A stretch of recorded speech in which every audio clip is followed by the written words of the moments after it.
Pourquoi cette affaire prend-elle une telle ampleur? Et surtout, jusqu'où ira ce mort soudaine de maman Blanche Tunazi, épouse du pasteur Marcelo? La paix semble avoir quitté les deux familles. Accusations publiques, tensions familiales, émission choc. Et aujourd'hui, un nouveau chapitre s'ouvre. Le pasteur Marcelo a envoyé ses avocats pour déposer une plainte contre le grand frère de Blanche et contre l'animatrice qui lui offre une tribune pour parler. Et dans cette vidéo, nous allons vous montrer les images exclusives de cette démarche judiciaire et revenir sur toute l'histoire, de la mort tragique de maman Blanche, aux révélations du grand frère, en passant par le remariage controversé du pasteur. Que s'est-il vraiment passé? Pourquoi cette affaire prend-elle une telle ampleur? Et surtout, jusqu'où ira ce conflit? Avant de vous dévoiler tout, abonnez-vous à ma chaîne et activez la cloche de notification. C'est fait? Alors, commençons.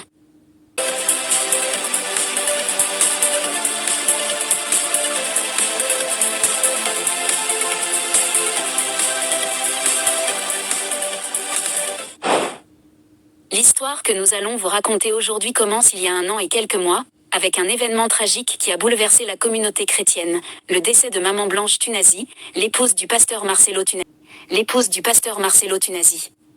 Cette disparition soudaine, survenue en Turquie, a profondément marqué les fidèles et laissé un vide immense. Le choc a été d'autant plus grand que maman Blanche était connue pour son engagement, sa douceur et son soutien indéfectible au ministère de son mari.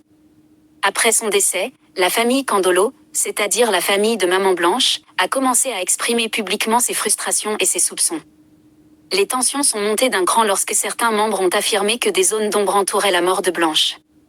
Le grand frère de cette dernière, en particulier, a pris la parole à plusieurs reprises dans des émissions en ligne, révélant des accusations et des détails inédits visant directement le pasteur Marcelo. Puis, quelques mois seulement après le drame, un autre événement est venu alimenter la polémique, le remariage du pasteur Marcelo. Une décision rapide, selon certains, qui a choqué et divisé l'opinion publique. Pour ses soutiens, il s'agissait d'un choix personnel et légitime.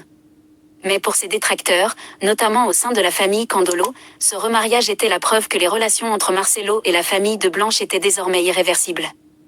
La tension s'est transformée en confrontation légale lorsque la famille Candolo a décidé de porter plainte. Le grand frère de Blanche, notamment, a multiplié les interventions médiatiques pour dénoncer le pasteur et partager ce qu'il considère comme la vérité. Il a trouvé une tribune dans les émissions animées par une femme bien connue sur les réseaux, qu'il a régulièrement reçue sur son plateau pour parler du sujet. Mais cette médiatisation a entraîné un nouveau rebondissement. Le pasteur Marcelo, estimant que ses droits et son honneur étaient bafoués, a décidé de contre-attaquer sur le plan juridique. Il a déposé plainte contre le grand frère de Blanche et contre cette animatrice, les accusant de diffamation, d'atteinte à sa réputation et de propagation de fausses informations.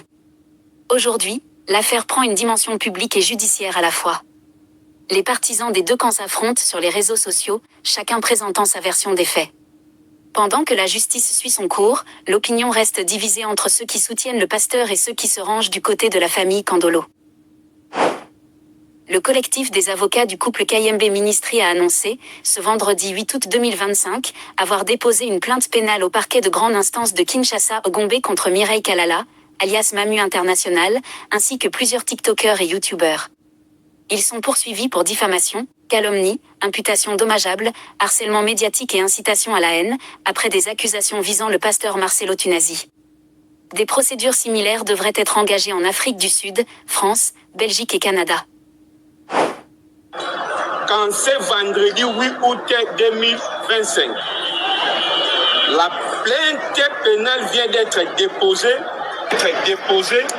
contre Madame Mireille Kalala alias Mamu International, ainsi que tous les TikTokers ou YouTubers relayés pour diffamation, calomnie, imputation dommageable, harcèlement médiatique, incitation à la haine, devant les parquets métropolitains des grandes instances de Kinshasa, Gombe.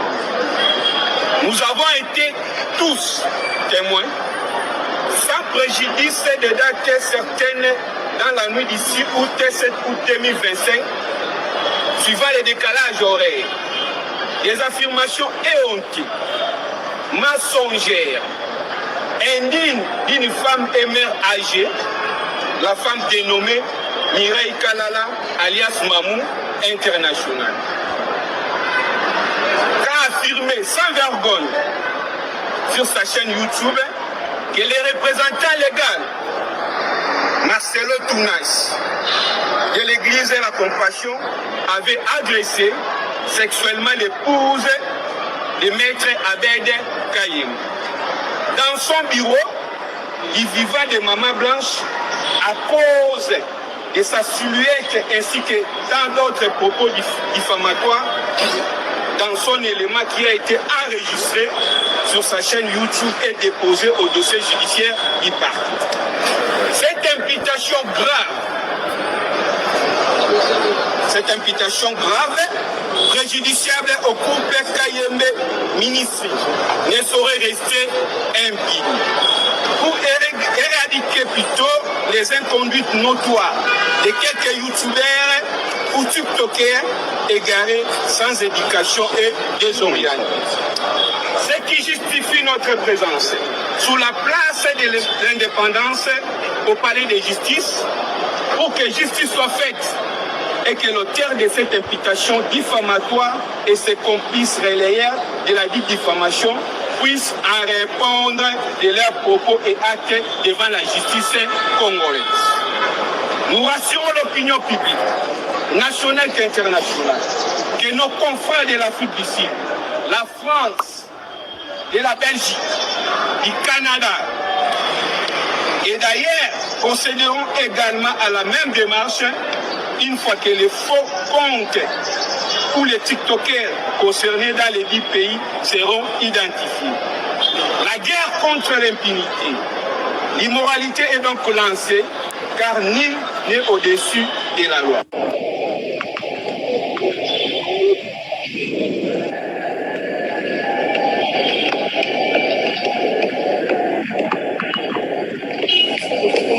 Merci pour la question, cher journaliste. À ce jour, nous sommes ici rien que pour déposer la plainte contre Madame Mireille Kalal, alias Maman International, actuellement en Afrique du Sud. Elle vient de diffamer le couple Kayembe ministre, en impliquant même le représentant légal de l'Église de la Compassion, le pasteur Marcelo Tounas. Face à ces comportements, avec des propos tellement diffamatoires, nous ne pouvons que faire et aujourd'hui nous avons déposé la plainte. On n'est pas de cette école à aller répondre dans des réseaux sociaux de telle manière qui n'est pas du tout éduquée. Et à ce jour, nous pensons que la justice congolaise fera son travail et ils viendront répondre un par un afin que leurs actes soient sanctionnés conformément aux dispositions prévues par le Code pénal congolais. Nous vous remercions.